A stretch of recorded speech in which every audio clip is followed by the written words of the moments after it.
Hey, what's up guys, MashShiny here, come back with a brand new video for you guys. Today we're going to be talking about what you should be doing when the next operation rolls around. Now some of these are during the operation, some of them beforehand, but all of them very important. The first thing we're going to be talking about is going wide. Now the thing that I personally did during Riptide was hurt myself a lot when I went to spending my stars and investing in general. I only invested into the things that I specifically saw a large amount of interest in. I thought that things were going to have a super high supply and barely any demand in some areas, which is just not the case. Some of these items I had to buy afterwards, and speaking of which, you can check out today's sponsor Skinport for more information about that. Today's video is sponsored by Skinport. Now Skinport is a super quick and easy way to pick up some brand new skins. Now if you're looking to buy on the website, it's going to be completely free. There's no buyer's fee, and if you're looking to sell, it's only going to be 12%, which is a small price to pay for being 100% secure. Now the reason I go with Skinport is because they've got a 4.9 out of 5 on Trustpilot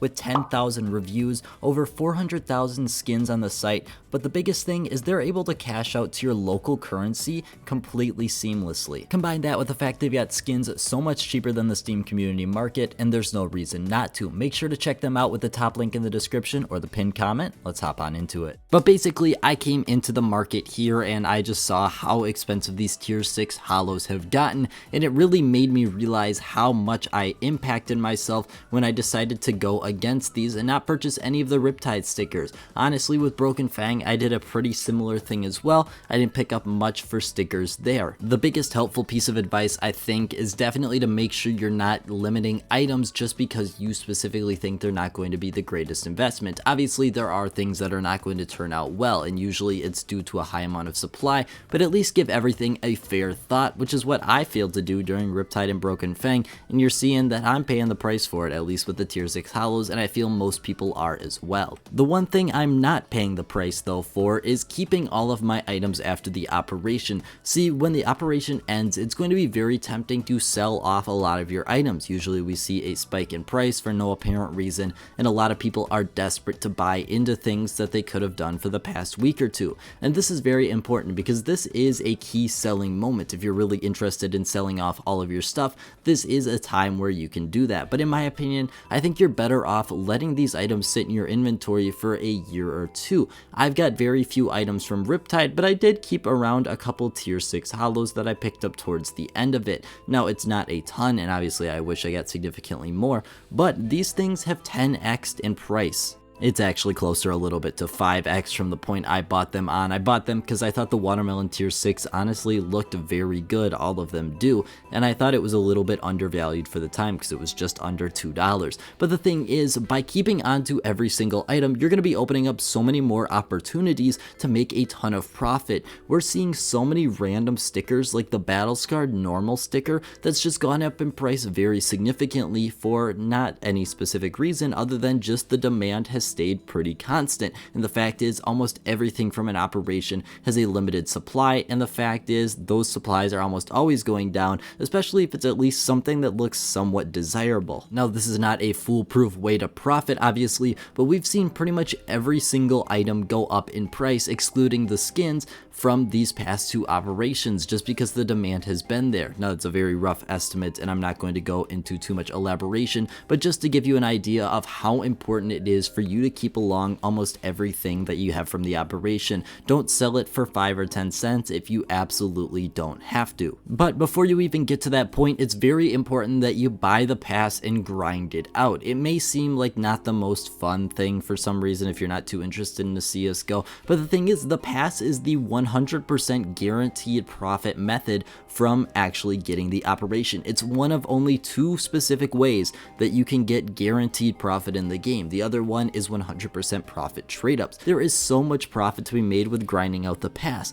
See, with Operation Riptide, you may not know this, but I unboxed 1,000 stars, and that video was very expensive, and I unboxed an M4 Inglinus Imminent Danger, so I actually made profit on it. But the thing is, I grinded out 500 stars myself. myself, and it was very profitable, or at least saved me a ton of money. I spent around $80 instead of $250, which is a $170 savings. And the thing is, I didn't have to specifically spend those money on the actual skins. I could have used it on cases and made a significant amount of profit, looking at around a ballpark of $100 if I sold it then, and around a ballpark of $200 if I were to sell those cases now, kind of leaving to what I was mentioning previously. But the thing is, there's a ton of profit in grinding out the pass, and I highly suggest you at least get yourself on track to make sure you can buy at least one pass. Now, we've got probably the most important thing, and that's going to be preparing before the operation. Now, this can be coming in so many different forms. I've made a ton of videos going in depth on this,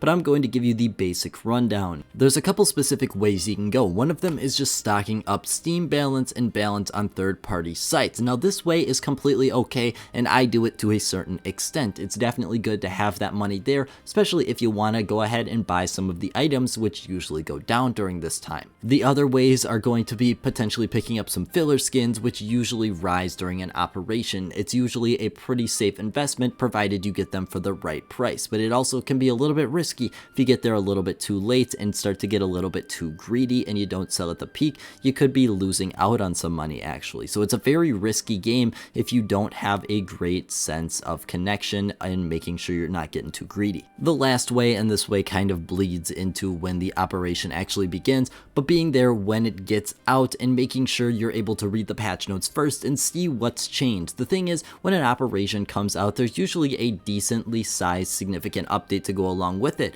kind of comparable to what we saw with the M4's update just a couple days ago. And this is very important because usually there is some sort of way to profit, whether a skin or a gun gets better or worse. It's really up for interpretation, but the thing is, it's usually something changing, and usually a decent amount of profit is generated because of this. It's usually not every set in stone, but there's definitely a chance that this could happen. And then the last thing, which some could argue is the most important, is make sure you're having fun. At the end of the day, CSGO Investing and CSGO the game need to be isolated from themselves. If you look at everything you do inside of CSGO and take an investment point of view, you are going to ruin your sense of the game. If you look at creating a craft that's going to cost you 50 cents and you're saying that you could spend that 50 cents on another Spectrum 2, and therefore why would you ever create this craft, because the Spectrum 2 case could go up to $3 in the future and then you'd have $3. It's not a healthy mindset, and it's something a lot of people fall into when they start to get really deep into CSGO investing and investing in general. It's something that I often need to take a step back and realize that I'm spending this money for entertainment,